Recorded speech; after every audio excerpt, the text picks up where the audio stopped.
And दोस्तों, क्या इस तरह यूनिट के अंदर भाईबंदी होती है या सीओ उसमें इन्वॉल्व होता है या एसएम इन्वॉल्व होता है और वो मामला माननीय हाई कोर्ट में जाता है और वहां पर हमारी छवि खराब होती है कि आप इस तरह की अपने जवानों के साथ, अपने जेसीओ के साथ साजिश करते हो।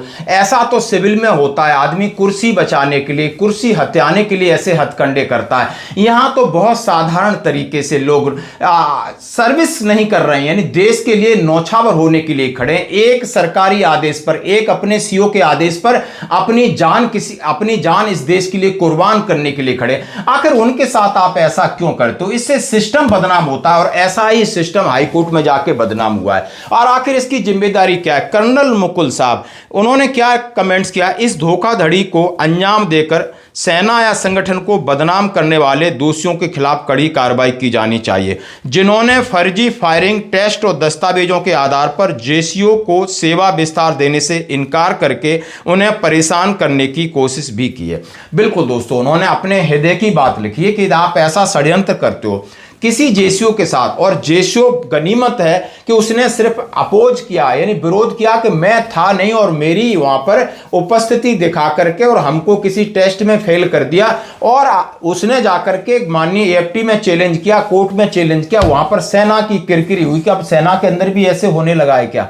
आखिर क्यों ऐसा करते हो? क्या मजबूरी है? आपके पास पूरा अधिकार है, वहां पर तो कोई मुंह नहीं खोलता है, आप कोई किसी चीज के बारे में पॉइंट भी नहीं उठाता, इसलिए क्योंकि उसको कहीं ना कहीं फिर आप चाबी लगती है सेना के अंदर। हम सोचते हैं कि सब लोग सिर्फ आदेश माने, चाहे वो आदेश किसी भी प्रकार का हो। यदि उनके साथ जाती होती तो बहुत बुरा लगता है, आदमी अंदर से टूट जाता है। यदि किसी जेसीओ को, जवान को बोल दिया जाए आप बॉर्डर पर चले जाओ, वो चला जाएगा। अब उसको बोला जाएगा भाई आपने यहां रहना है, सामने दुश्मन गोली बरस रही है, वो बैठा रहेगा, शहीद हो जाएगा। लेकिन आप ऐसा कर रहे हो कि वो है छुट्टी पर, उसके जूनियर को आप प्रमोशन देने के लिए आपने हथकंडे क्या किए कि उस बंदे को जो सर्विस बढ़ा रहा था, उसकी सर्विस को फायरिंग टेस्ट कराकर उसको फेल कर दिया। वो बंदा छुट्टी पर है।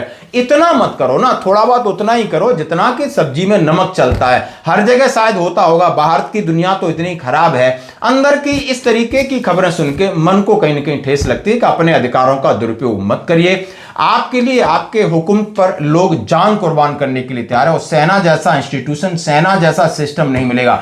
बल्कि जान नहीं न्यौछावर करते।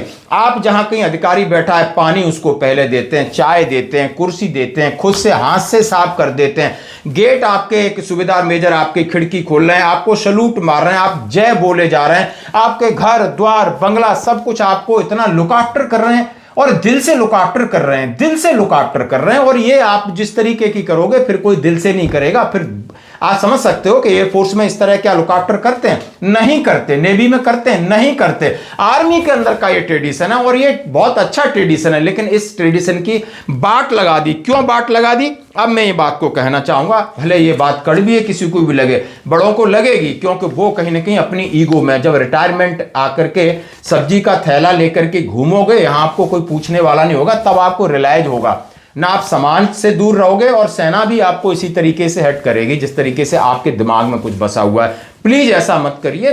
बिल्कुल वो आपके छोटे भाई हैं या आपका अधिकार क्षेत्र है, आप उस जगह को डिजर्व करते हैं तो आप न्याय करिए, और न्याय से बड़ा कुछ भी चीज नहीं है। सेना ने उस सूबेदार के खिलाफ कार्रवाई का वादा किया है जो फायरिंग टेस्ट में फेल पाया गया, जबकि उसने वह टेस्ट नहीं दिया, यानी टेस्ट नहीं दिया। अब आप देख सकते हो मामला वही है, मैं इसकी खबर चल चुकी है।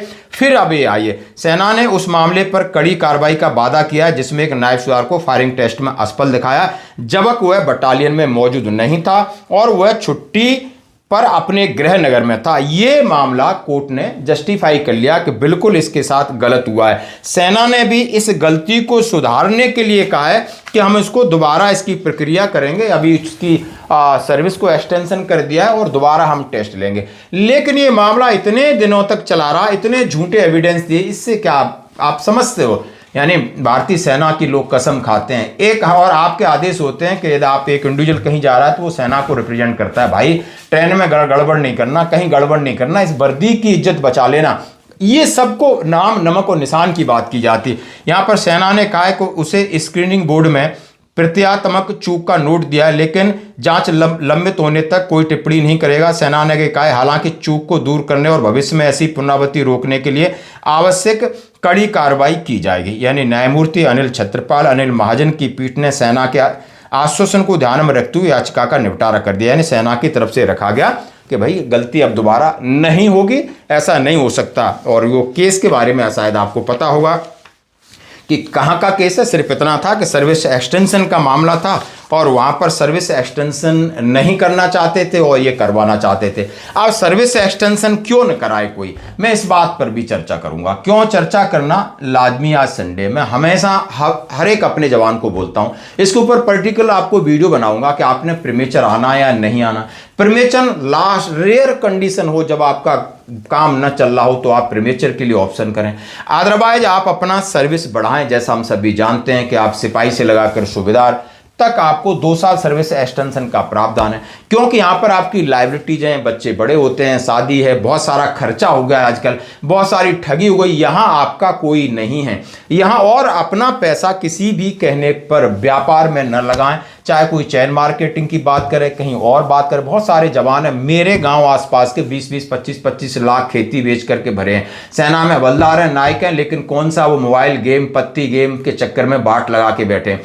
कोई उनका दोस्त उसको बहकावे में लाता है। इसलिए इन सब चीज़ से दूर रहें और सेना के अंदर अपना काम करते रहें। धन्यवाद।